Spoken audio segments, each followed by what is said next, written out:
many teams, the hardest part of the idea generation process is actually deciding which ideas to take forward.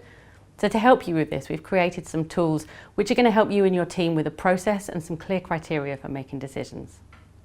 When a quick decision is all that's needed, then a bit of Dotmocracy is the way to go. Just give each member of the team an equal number of dots, or maybe even pokes with a marker pen, and select your winning ideas that way. While this is a great way of getting a heat map for which ideas your team find the most attractive, it does come with a couple of pitfalls. The first is something called snowballing.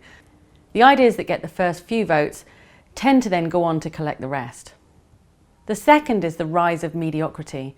It's easy for teams to get too conservative when it's time to converge in on their ideas, and the more daring ideas get lost. To help with this, try blind voting, where people write the name of the idea on a card first, and then add all of their dots at once. It's also helpful to appoint a guardian of originality on your team and agree to give them special voting rights for keeping wilder ideas alive. If you're struggling to narrow in on your ideas, an impact and effort matrix can be really useful. You start by creating a 2x2 matrix with level of effort on the x-axis and level of impact on the y, so you end up with 4 quadrants. Next, you plot your ideas on the matrix. Low effort, high impact opportunities are those you want to focus on, whilst high effort but low impact opportunities may be those ones you put to one side. Sometimes it's helpful to use an ambition matrix.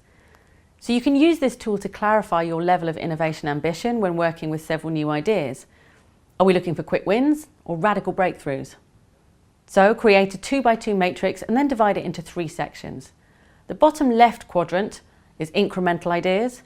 The top left box and bottom right box form evolutionary ideas, and the top right hand box is for revolutionary ideas. Incremental refers to optimizing what you do or produce already. Evolutionary is adding a new element or feature to an existing offering or providing something to new or existing users. And revolutionary is about entirely new offerings for new users, a radical or potentially disruptive idea. So here's some pro tips for converging on top ideas. Regardless of which selection framework you choose, remember that prototyping is the next step. And this is a continuation of the creative process where ideas will continue to evolve, sometimes radically, based on the feedback that you get and the experiments that you run. It's much easier for you to bring a crazy idea down to earth through prototyping than it is to take a maybe boring, very practical idea and try to inject it with some inspiration after the fact.